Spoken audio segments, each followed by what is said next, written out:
Assalamualaikum warahmatullahi wabarakatuh. Selamat pagi dan salam sejahtera bagi kita semua.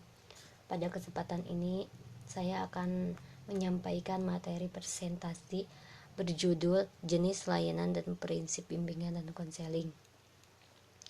Sebelumnya saya juga ingin mengucapkan terima kasih kepada Bapak dosen. Terima kasih telah memberikan saya kesempatan untuk tampil menguraikan materi presentasi tentang jenis layanan dan prinsip bimbingan dan konseling.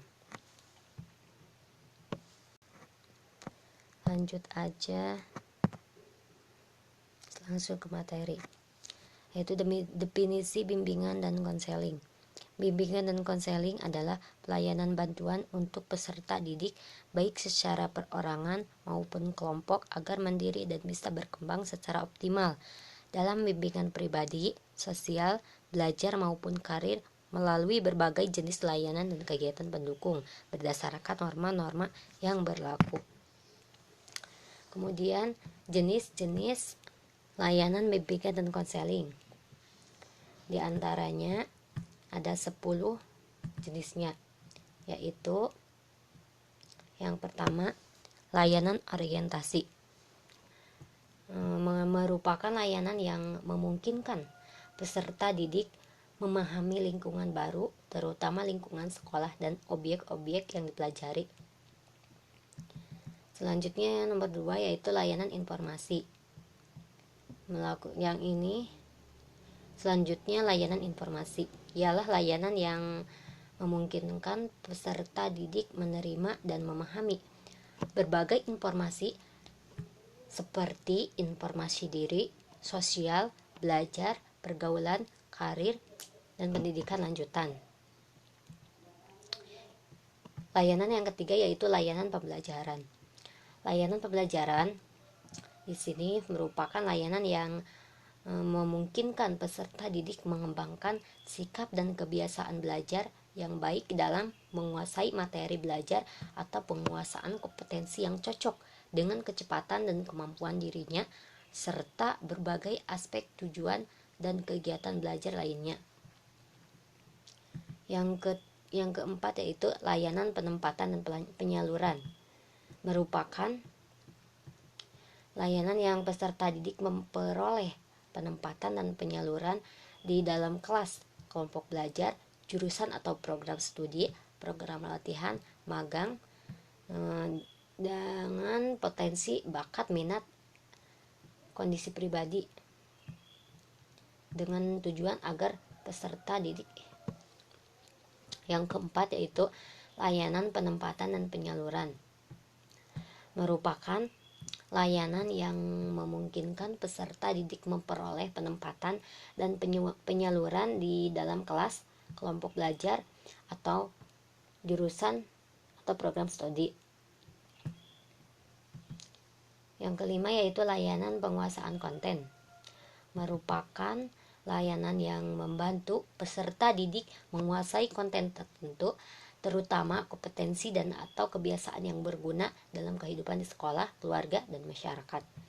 Layanan yang keenam yaitu layanan yang memungkinkan peserta didik mendapatkan layanan langsung tatap muka dengan guru bimbingan untuk membahas dan mengentaskan permasalahan yang dihadapinya dan perkembangan dirinya. Layanan yang ketujuh yaitu layanan bimbingan kelompok. Merupakan layanan yang memungkinkan sejumlah peserta didik secara bersama-sama melalui dinamika kelompok memperoleh bahan dan membahas pokok bahasan atau topik tertentu untuk menunjang pemahaman dan pengembangan kemampuan sosial, baik sebagai individu maupun sebagai pelajar, kegiatan belajar, karir atau jabatan. Yang kedelapan yaitu layanan konseling kelompok. Merupakan layanan yang memungkinkan peserta didik atau masing-masing anggota kelompok memperoleh kesempatan untuk pembahasan dan pengentasan permasalahan pribadi melalui dinamika kelompok.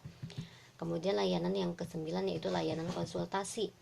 Layanan konsultasi merupakan layanan yang membantu peserta didik dan atau pihak lain dalam memperoleh wawasan, pemahaman, dan cara-cara yang perlu dilakukan dalam menangani kondisi dan atau masalah peserta didik. Kemudian yang ke-10, layanan mediasi. Merupakan layanan yang membantu peserta didik menyelesaikan permasalahan atau perselisihan dan memperbaiki hubungan antara peserta didik dengan konselor sebagai mediator. Kemudian prinsip bimbingan dan konseling di sekolah. Yang pertama tadi yaitu berkenaan dengan sasaran pelayanan, diantaranya BK melayani semua individu tanpa memandang umur, jenis kelamin, suku, agama, dan status sosial ekonomi. Yang poin yang kedua, BK berurusan dengan sikap dan tingkah laku individu yang terbentuk dari berbagai kepribadian yang kompleks dan unik. Yang ketiga, yaitu BK perlu mengenali dan memahami keunikan setiap individu dengan berbagai kekuatan, kelemahan, dan permasalahannya untuk mengoptimalkan pelayanan BK. Selanjutnya, BK mempertimbangkan sepenuhnya tahap-tahap dan berbagai aspek perkembangan individu. Kemudian selanjutnya, BK harus memahami dan mempertimbangkan perbedaan individual yang menjadi orientasi pada pokok pelayanannya. Kemudian prinsip berkenaan dengan masalah individu, diantaranya ada BK merupakan bagian integral dari proses pendidikan dan pengembangan individu. Oleh karena itu, program bimbingan harus diselaraskan dan dipadukan dengan program pendidikan serta pengembangan peserta didik. Dan yang kedua yaitu program BK harus fleksibel, disesuaikan dengan kebutuhan individu, masyarakat, dan kondisi lembaga. Kemudian poin yang ketiga, program bimbingan dan konseling disusun secara berkelanjutan dari jenjang pendidikan terendah sampai tertinggi. Yang keempat, terhadap isi dan pelaksanaan program bimbingan dan konseling perlu adanya penilaian yang teratur dan terarah.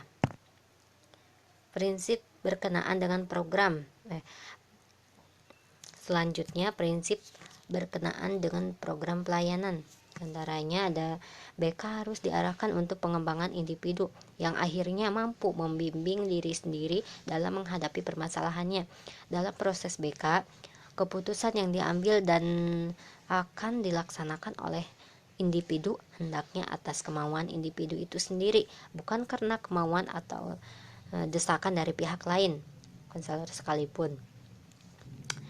Kemudian poin selanjutnya, permasalahan individu harus ditangani oleh tenaga ahli dalam bidang yang relevan dengan permasalahannya individu tersebut.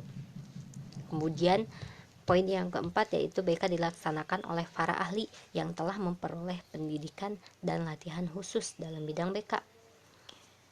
Selanjutnya, kerjasama antara guru, pembimbing, guru-guru lain, dan orang tua anak amat menentukan hasil pelayanan bimbingan.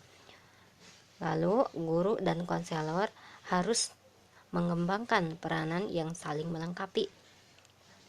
Kemudian, mengembangkan program pelayanan BK ditempuh melalui pemanfaatan yang maksimal dari hasil pengukuran dan penilaian tersebut individu yang terlibat dalam proses pelayanan dan program bimbingan dan konseling itu sendiri.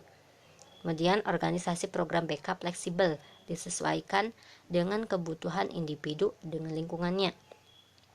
Lalu tanggung jawab pengelolaan program BK hendaknya diletakkan di pundak pimpinan program yang terlatih dan terdidik secara khusus dalam pendidikan BK.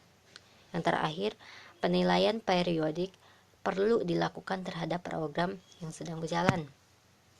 Kemudian prinsip-prinsip berkenaan dengan pelaksanaan pelayanan, diantaranya ada konselor harus memulai karirnya sejak awal dengan program kerja keras yang jelas dan memiliki kesiapan yang tinggi untuk melaksanakan program tersebut.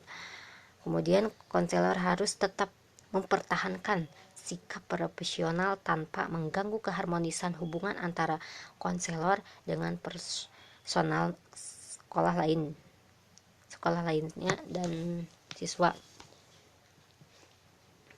Kemudian konselor bertanggung jawab untuk memahami perannya sebagai konselor profesional dan menerjemahkan peranannya itu ke dalam kegiatan nyata. Lalu, konselor bertanggung jawab kepada semua siswa baik yang gagal maupun yang mengalami masalah emosional. Kemudian, konselor harus memahami dan mengembangkan kompetensi untuk membantu siswa-siswa yang mengalami masalah dengan kadar yang cukup parah serta bentuk-bentuk kegiatan lainnya. Yang terakhir, konselor harus mampu kerjasama secara efektif dengan kepala sekolah, memberikan perhatian dan peka terhadap kebutuhan, harapan, dan kecemasan-kecemasannya. Mungkin hanya itu yang bisa saya katakan atau bisa saya sampaikan. Jika saya merasa ada kekurangan dan kesalahannya, saya minta maaf. Wabillahi taufiq wal hidayah. Wassalamualaikum warahmatullahi wabarakatuh.